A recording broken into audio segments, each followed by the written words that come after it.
This podcast, Spotlight for Success, is our way of highlighting the incredible success stories happening in education right here in our home state of Georgia. Today, we're thrilled to be joined by Keith Haber, who has made a significant impact in the field of social studies education. We'll explore his journeys, insights, and the positive changes he's creating for students and teachers. So let's get started. Keith, can you tell us a little bit about yourself and what your current role is? Okay, so first of all, thank you for having me here today. No problem. A pleasure. I'm happy that you said significant impact. I'm not sure if I'd say that, but I actually started my education journey in Connecticut. It was a second career for me. So I went to graduate school, got my degree, got my teaching certificate, and then after living in Connecticut for a number of years, decided to move to Georgia to be close to the family. Worked in Gwinnett County as a teacher leader at two different high schools. Both Title I for about 9 years, and then after being told by a number of assistant principals that I should probably look at something in the administration area, I'd become a department chair for social studies. I'd been an AP coordinator, it's advanced placement coordinator at the high school. Finally, I bit the bullet and said, you know what, let me go ahead and do that and look in it. So looked for a few years, became an assistant principal in Fayette County. Wow. And about 4 years ago, moved to Henry County, where I'm now the coordinator for humanities, social studies, and advanced learning. And a lot of it's been just this desire, this push to sort of do the best I can to provide opportunities for students. I grew up the son of an immigrant. My mom was from Italy. And my stepfather, my dad died when I was very young. My stepfather didn't attend college. He actually didn't even graduate high school. My mom only has a high school diploma. So for me, I was very lucky because I had teachers who kind of noticed that I was, good at school or that I should probably think about college. And when I decided to go to college, I went to a college that didn't have a teaching program. Okay. And so I ended up going back to school because I realized I had gotten lucky and I felt that I wanted to give back. Yes. And so as a teacher, that kind of always compelled me to try to do a little bit more, volunteer for different committees, for different organizational things. And of course, after a while, kept getting pushed to do more. And I enjoy the fact that I'm able to have an effect on multiple students' lives, hopefully in a positive way. Yes. And hopefully kind of reduce that chance of kids having to get lucky to have a high quality education. That is absolutely wonderful. Let me ask you, what are some of the, do you have a key milestone moment or something, an aha moment that your students had in the past that you're like, wow, that was amazing, really appreciated that? Right.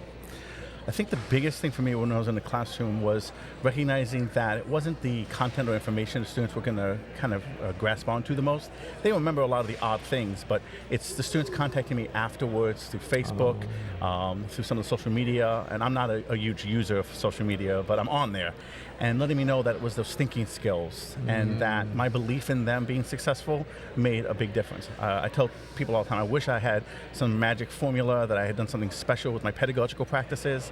And I'm not to say that those aren't strong, but it wasn't the pedagogy as much as it was also the relationship building I had with students and getting them to be convinced that they are deserving of a high quality education and to sort of embrace that and work extra hard at that. And then helping them with those thinking skills, study skills, time management, but also just that critical thinking piece, evaluating multiple sources, being able to sort of do the things they need to do to be, highly functioning citizens. And that's what a lot of them come back and tell me about. They're like, oh, Mr. Haber, I saw this thing on, the news and it made me think about something you had mentioned, so I went and did some additional research and found out that what they were saying wasn't really exactly what may have happened, and I'm looking at different sources, and it's that thinking process that was kind of an aha, and I've taken that with me ever since. Oh, that is wonderful, Keith. Hey, it's Tony DeSario, Director of Sales and your Georgia Senior Account Executive for the American Book Company. I am here where all the magic happens, ABC Central in Woodstock, Georgia. This is the place, our production center, where we produce the amazing books that keep us #1 in supplemental resources across Georgia. Why are we #1? Because our books are simple to use. And, as always, they're 100% aligned to Georgia's standards, which is most important. Here at ABC, it's our job to support our teachers, our students, and especially our families across the state of Georgia, and we do it with pleasure and pride. Thank you so much. Have an amazing time. Let me ask you, What else have you been able to glean in your role? Now you're curriculum coordinator for humanities and social studies in Henry County. Do you have a special moment from there as well?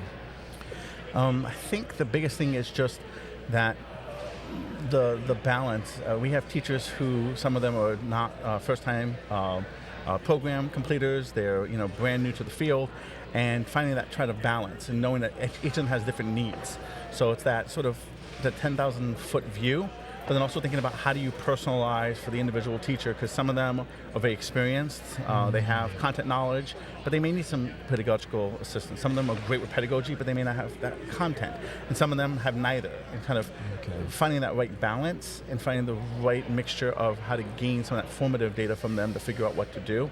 So I think that's one thing I've taken, is just trying to always be mindful of what it is that the teachers need, and then the sort of separation. The things I do affect the teachers, affects the school leadership, affects coaches in the building, and ultimately provides opportunities for students, but it's not a direct connection. So very different than being in a school setting where I could, have an idea on a Monday with a team of people. By Tuesday, we're planning that more. By Friday, we may be implementing, or the following week, and then seeing the implementation in action. Now there's a lot of planning, there's still those meetings, but it takes a lot longer, and then more importantly, I may not see the end result until months and months later, when we finally start getting data, for instance, of the number of students and how well they've done on an assessment or on the EOC or the EOG, or even for the advanced learning, how many students have completed an AP exam or an AP course. Oh, okay, makes good sense there. So now you're here at GCSS. What are your key takeaways, or what are the key things you're learning, or the things that you want to impart while you're here? I think for the sessions I've seen, it's a lot of the cognitive engagement piece, that shift away from the sage on the stage. For much of our history, we as educators have been the holders of knowledge.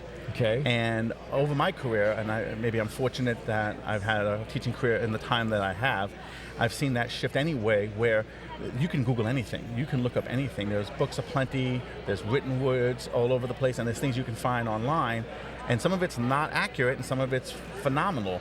And that for us, it's not so much giving students the information, but it's more, how do they decipher that information? How do they make sense of it? How do they understand what an economist thinks like, or a psychologist thinks like, or a sociologist, or even a historian? How do they do that craft and those thinking skills? That's the biggest thing I've taken away thus far. And then just that relationship piece. I was in a luncheon earlier, and the person said, it was Randall Trammell said, every student's going to be a citizen. And that's that relationship piece, knowing that what we do is so vitally important. That's the application of the foundational skills. Literacy for us is not about just gaining the main idea. It's about understanding the context, the subtext, what it is that was going on historically when something was written or something was produced, whether it's a painting or a photograph, whether it's an etching. And understanding that aspect of it becomes vitally important, because students are so used to just whatever I've heard, that must be true. And I'm taking information, versus the real thinking process, which is, can I really make sense of what I'm taking in and interpreting? I tell students all the time, and I tell others, no one's hired me because of all the stuff I know. And I know I've gone to a lot of college, and I have a very expensive brain apparently, but it's not the information, it's my ability to problem solve, to make sense of things, to do things that are based on critical thinking. And that's what social studies teaches. That's why it drew me to it when I was in school. When I became a social studies teacher. It's what I love about the discipline, is it's such a varied way to think about the world around you. And I take that a lot from GCSS, is that's what we should be emphasizing a lot, so that students are prepared. That is wonderful. Is there anything else you'd like to share with the audience about anything related with what you do? Really, just the biggest thing is just how important it is that social studies is for the life of students, and just for the world in general, and especially for our nation.